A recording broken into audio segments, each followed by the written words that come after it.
Kejaksaan Agung telah memeriksa sedikitnya 60 orang saksi, termasuk Menkominfo Johnny G. Plate dan adiknya Georgius Alex Plate dalam kasus korupsi proyek pembangunan infrastruktur BTS 4G Bakti Kominfo. Kejaksaan Agung juga menetapkan 5 tersangka dalam kasus tersebut.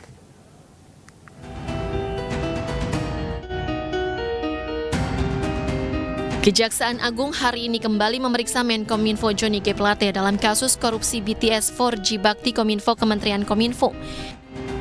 Pemeriksaan hari ini adalah pemeriksaan kedua Menkominfo Johnny G. Plate sebagai saksi dalam kasus korupsi penyediaan menara BTS 4G dan infrastruktur 1, 2, 3, 4, dan 5 Bakti Kominfo Kementerian Kominfo tahun anggaran 2020 hingga 2022.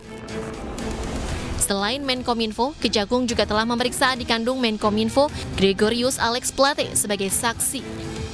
Bahkan Georgius Alex Plate telah mengembalikan uang yang merupakan fasilitasnya dalam proyek tower BTS Bakti Kominfo 1, 2, 3, 4, dan 5. Pihak Kejagung masih mendalami kaitan adik Menkominfo Johnny G. Plate dalam kasus ini. Kita juga ingin tahu fasilitas yang telah dinikmati oleh saudara GAP, adik yang bersangkutan, apakah itu terkait dengan jabatan yang bersangkutan atau tidak. Namun yang jelas sampai saat ini fasilitas yang dia terima telah dikembalikan sejumlah 534 juta rupiah. Itu sudah dikembalikan. Mungkin demikian. Hingga saat ini, Kejagung telah menetapkan 5 tersangka dalam kasus korupsi penyediaan infrastruktur BTS 4G dan infrastruktur pendukung Bakti Kominfo.